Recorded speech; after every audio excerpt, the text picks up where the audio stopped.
Pourquoi j'ai si honte de faire le pas? Pourquoi j'ai si peur que quelqu'un me voie? Est-ce que je vais oser dire à mes proches que je vois un thérapeute? Non. Ils vont sûrement se moquer de moi. Et puis merde, il s'agit de moi et de mon bien-être. Je ferai tout ce qu'il faut pour me sentir mieux. Et même si je suis la seule personne de mon entourage qui fait une thérapie, ce n'est pas grave. L'un des mantras qui guide ma vie professionnelle est guérir pour mission, les médias pour passion. Et si je parle de guérison, il faut que je sois à même de montrer l'exemple. Alors je me suis lancée. Je me suis lancée dans une thérapie, ma thérapie, et je vous la livre avec liberté. Mon objectif est que toi aussi, tu puisses avoir le courage de te libérer comme moi, je l'ai fait. N'oublie pas que la parole libère, et je sais poser les bonnes questions pour t'aider à y arriver. C'est mon travail. Pour l'heure, allons-y pour cette série de guérison collective.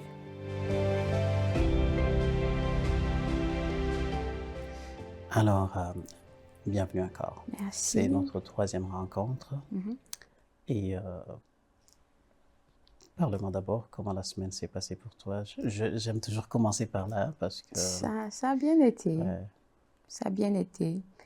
Après la réalisation du fait que j'ai réalisé que je m'écoutais plus. Ça a été un bon point pour la semaine pour moi. Très bien, très bien.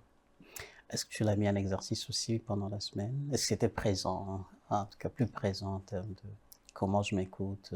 Oui. Ok. Oui. Très bien. Ouais. Comment je m'écoute? Est-ce que j'ai envie de travailler en ce moment ou j'ai envie de faire une pause? Je pense que oui. Je me suis écoutée. Ouais. Et tu sais, ça fait une différence lorsqu'on est dans un processus, puis on y donne, en tout cas, son meilleur. J'ai l'impression que tu fais ça. Ouais. Pour toi, ça ne s'arrête pas ici. Tu vas même jusqu'à passer du temps à mettre en pratique. À mettre en pratique, oui. Et ça, c'est très bien. Sincèrement. Est-ce qu'il y a un point sur lequel tu voudrais surtout insister aujourd'hui? Quelque chose qui t'habite le plus, que tu veux, en tout cas qu'on donne de priorité aujourd'hui? Non, pas vraiment. Aujourd'hui, on a décidé de parler de quoi déjà? Le thème, de manière générale, on a parlé de l'enfance déjà et comment tu l'as vécu. Tu avais nommé certaines blessures. On peut les appeler, en tout cas dans notre jargon, on peut les appeler peut-être des blessures d'attachement. Tu parlais de l'abandon, ou peur d'abandon. Tu parlais de rejet, en tout cas dans nos premières séances. Tu parles de ce sentiment de ne pas être assez bonne. Ce sont là des blessures qu'on hérite souvent de l'enfance. On a des blessures qu'on hérite de l'enfance. Absolument, Ouais. absolument. Et j'en profite pour dire que souvent, en tout cas les thérapeutes vont te dire que on a chacun une ou deux blessures qu'on hérite de cette enfance et qui nous suit. Okay. Et là, je pense qu'on peut donner un peu plus de temps à ça si ça te va. Ok. Parfait.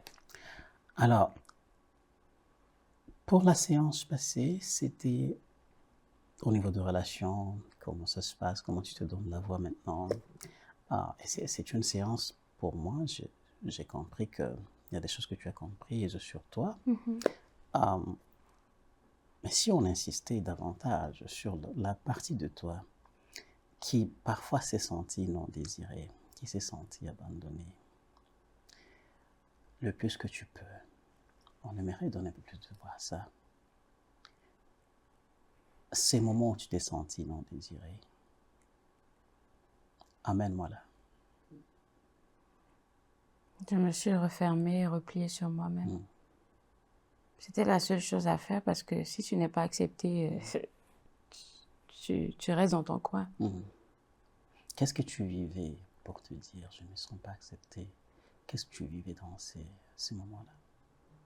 Ou que tu vis encore parfois, si c'est là. Est-ce si on repart à mon enfance, c'est vraiment le fait que rien n'était parfait. Rien n'était assez de ce que je faisais. Aujourd'hui, je peux mettre les mots dessus. Je me sentais rejetée. Mais à part de ça, je pense que le rejet, je l'ai beaucoup vécu dans mes relations amoureuses. Mais dans ce que tu partages, j'ai l'impression qu'il y a aussi un jugement. Alors, oui, rejet, mais on dirait qu'il y a aussi un sentiment d'être jugé. que ce que tu fais n'est pas assez bon. Oui, Ok. oui, oui. Le rejet, c'était vraiment par rapport au jugement, oui. Ok. Ce que je faisais n'était jamais assez bien et tout ça. Il fallait toujours que j'en fasse plus. J'étais jamais, même quand je pensais être la meilleure, j'étais jamais la meilleure. Il fallait que j'en mette encore une couche de plus. Puis oui. Mais je pense que les plus grosses blessures que j'ai eues, c'est dans 2 volets de ma vie, le volet amical, puis le volet relationnel comme relation amoureuse. Pendant ce temps, j'aimerais que tu focalises sur une ou deux relations en tout cas, sans nécessairement donner de détails. Tu peux si tu le souhaites, mais te replonger dans ces relations et partager qu'est-ce qui s'est passé dans ces relations exactement, où tu t'es senti le plus blessé. Première relation à laquelle je pense, c'était plus la blessure de trahison. Quelqu'un à qui j'ai fait confiance, une personne proche de moi, une femme. Et je pense que depuis cette époque-là, j'ai commencé à me méfier inconsciemment des relations avec d'autres femmes. Trahison, qu'est-ce qui s'est passé? C'était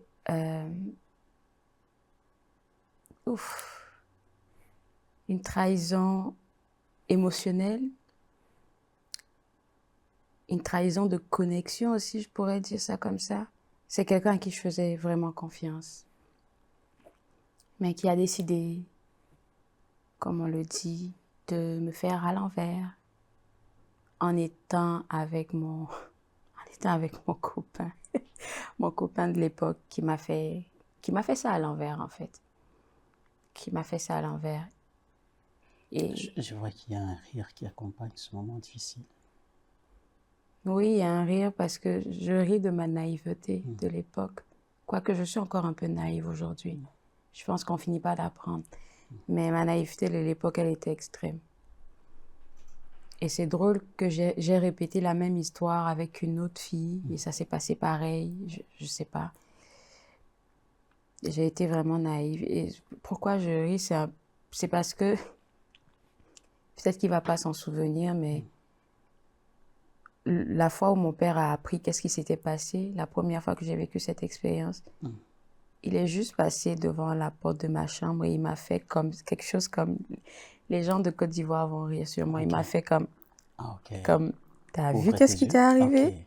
Sans dire un mot, sans essayer de réparer les choses, comme, je me suis dit, peut-être qu'il s'est dit, c'est les histoires des petites, je vais les laisser faire. Mais c'était vraiment un trauma pour moi, c'était une blessure, c'était une flèche dans mon cœur, j'ai pas compris en fait. Et du coup, j'ai commencé à me méfier. Et là, lorsque tu en parles d'Andrea, je comprends que c'est une amie qui te prend quelque chose qui compte beaucoup pour toi. Et qu'il savait que ça comptait pour moi. D'accord. Ouais. Comment tu as vécu ça? Je sais pas pourquoi je suis de même, mais j'ai l'impression que j'ai une forte capacité à encaisser la douleur. Ça devient un peu comme une norme. Je sais pas, je sais que c'est toxique. Ou peut-être Si que on c'est restait assez de avec la petite résilience. fille, la jeune fille, Comment c'est que, ouais, je me rappelle pas du sentiment que j'ai eu. J'étais juste comme dans les vapes. Comme qu'est-ce qui est en train de se passer vraiment? Qu'est-ce que je suis en train de vivre? Est-ce qu'elle a vraiment fait ça? Qu'est-ce que ça sera nos relations pour plus tard? Et comment il a osé lui aussi faire ça? on dirait que ça t'a surpris, ce qui s'est Ça m'a passé. surpris, oui. J'ai été tellement naïve. Ça m'a surpris, c'est ça, oui. Parce que dans ma tête, là, c'est impossible que ça puisse arriver, mais c'est arrivé. Donc, j'avais pas les armes pour pouvoir naviguer. Qu'est-ce qui se passait? Et tu l'as défini comme étant traumatique. Souvent, quelque chose comme ça arrive de manière soudaine. tu ne t'y attendais pas. Non. Ça te prend au dépourvu. Ouais. Mm. J'ai longtemps pensé que le monde c'était un monde de bisounours, quoi. Tout le monde était gentil, tout le monde avait de bonnes intentions, tout le monde avait la même âme que moi. Je peux jamais me permettre de faire ça à quelqu'un.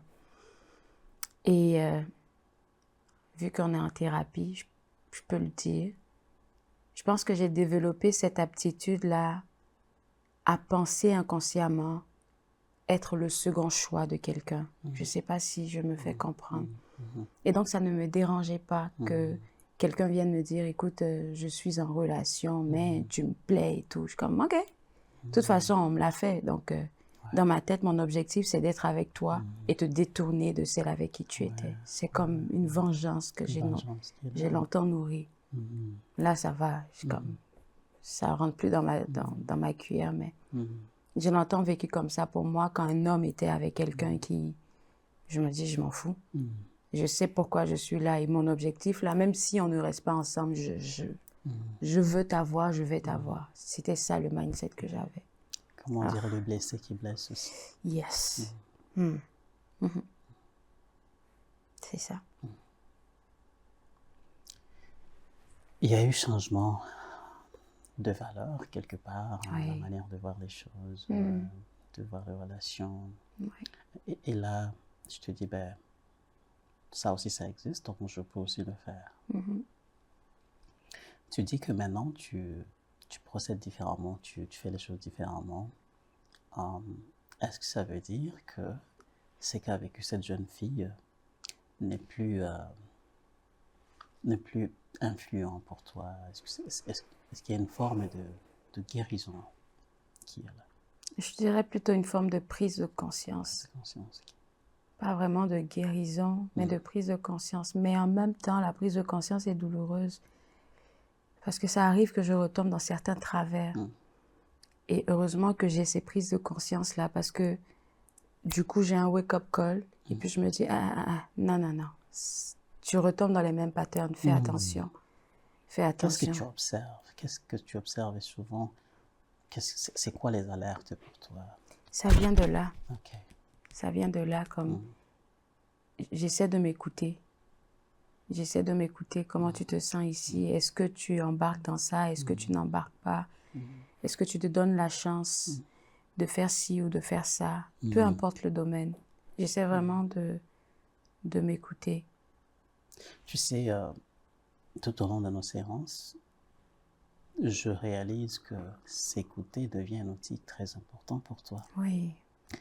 Parce que s'écouter, c'est ce qui te détourne de ce regard de dire, ben, elle fait ça, je vais aussi le faire.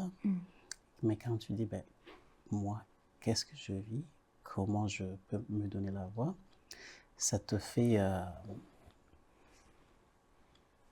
réagir de la manière peut-être préférable pour toi. Au lieu d'être influencé, tu dis, ben, moi, je vais influencer la cour.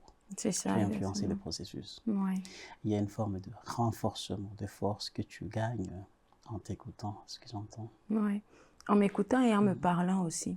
Ça a l'air fou, mais dernièrement, enfin, j'essaie de ne pas seulement méditer mes prises de conscience, mais de les parler. De donner la voix à ces prises de conscience-là, me dire, OK, c'est correct que tu te sentes perdue, c'est correct que tu te sentes anxieuse pour commencer ce projet-là. C'est normal, en fait. C'est pas une faiblesse. Une chose dont je parle dans mon domaine professionnel, comme les gens me voient, comme on dit, je suis en train de bassab tout le temps, je suis toujours en avant. Mais ça arrive que j'ai des périodes où est-ce que je me sens anxieuse, où est-ce que j'ai peur, où est-ce que je me dis, est-ce que je vais y arriver? Une chose est sûre, je vais le faire. Mais la phase d'incubation du projet, de mise en place du projet, elle est stressante. Mais je sais que je vais y arriver, mais j'essaie de me donner plus d'amour, de me dire, OK, c'est normal que tu sois anxieux, c'est normal que tu aies peur, mais tu vas finir par le faire. Et je procrastine beaucoup à cette période-là. Tu deviens acceptante, tu acceptes que ben, je peux présenter certains défis, mais je vais quand même poursuivre le chemin. Ok. Ouais. J'aimerais qu'on fasse un petit exercice, si tu me permets. Ok. C'est un exercice où j'aimerais qu'on replonge entre sur 3 temps. Ok. Le premier temps, ça serait nous allons revisiter la fillette blessée. Euh, on va penser à elle. Nous allons visiter la jeune fille blessée à laquelle tu viens de faire référence tantôt.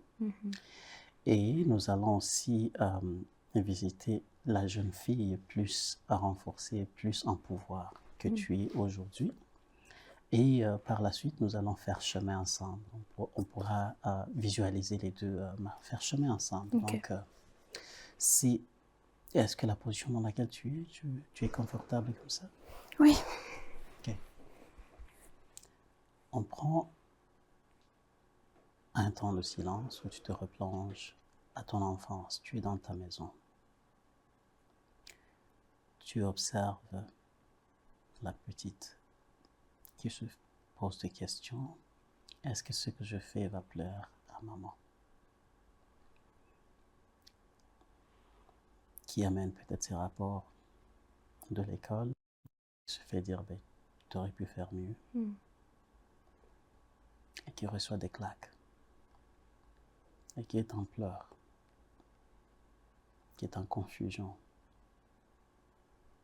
Et se demande, mais qu'est-ce que je fais? Comment je peux être une meilleure fille? Elle est en confusion. Elle est sans défense parce qu'elle ne peut pas oser se défendre contre maman, se défendre contre l'autorité. Elle est en larmes, cette fille.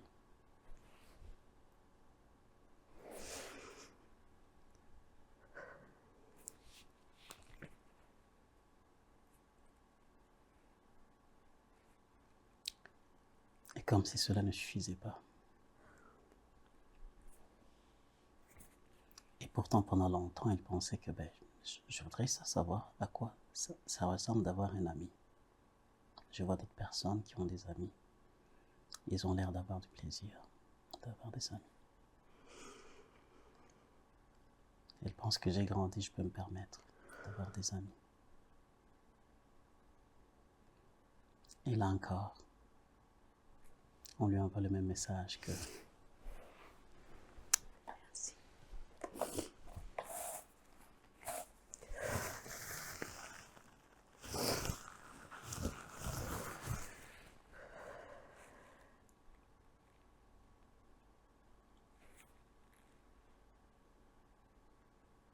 Elle revit la déception, elle revit le fait qu'elle ne peut pas compter même sur un ami. C'est pas une affaire d'adulte, finalement c'est une affaire des humains en quelque sorte. Et elle se retrouve à dire,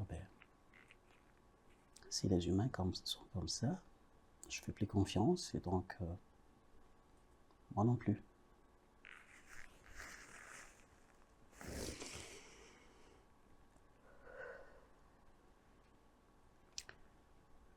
Heureusement, la vie ne s'était pas arrêtée pour elle.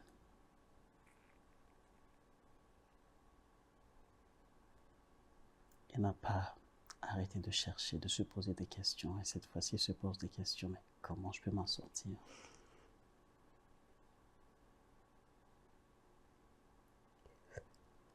Elle découvre une force dans sa spiritualité. Elle découvre une force dans sa voix intérieure. Et finalement, c'est une grande fille qui se dit, je peux influencer le monde, mais cette fois-ci, à partir de mon intérieur.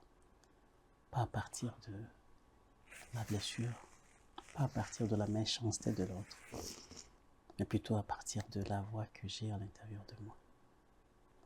Et là, nous pouvons dire que c'est une fille qui a grandi, qui a compris les choses et qui se dit, vous n'allez pas m'influencer comme vous voulez.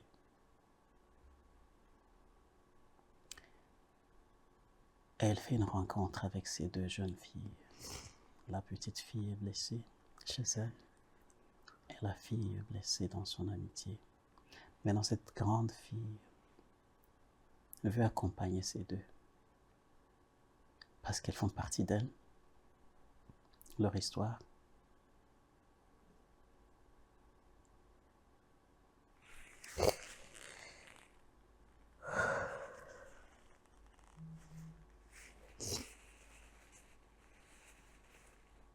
Ok.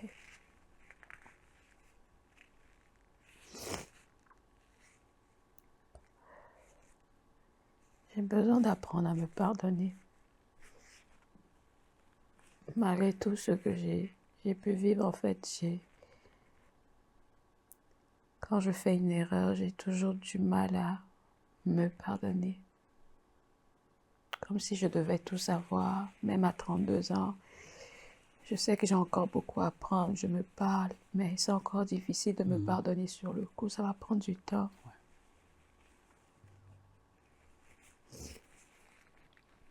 Tu es en train de me dire que tu as besoin de ne pas être trop dur avec toi. Oui. C'est ça.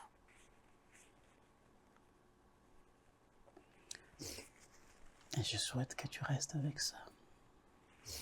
Avec cette voix qui dit, ben, j'ai besoin d'avoir un regard gentil envers moi, de pardon, de compréhension, de tolérance peut-être. Et ça pourrait être l'activité pour la semaine si tu souhaites le faire. Juste te mettre en cette posture où tu pourras donner de l'espace à cette voix qui vient de te parler, d'avoir le besoin de se pardonner. Ouais. Ok. On pourra commencer par là. Je sais que le temps nous presse, mais on va commencer par là pour la semaine prochaine, si tu le souhaites. Ok. D'accord.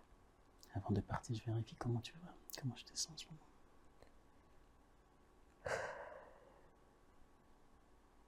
Libérée. Parce que j'ai chialé encore.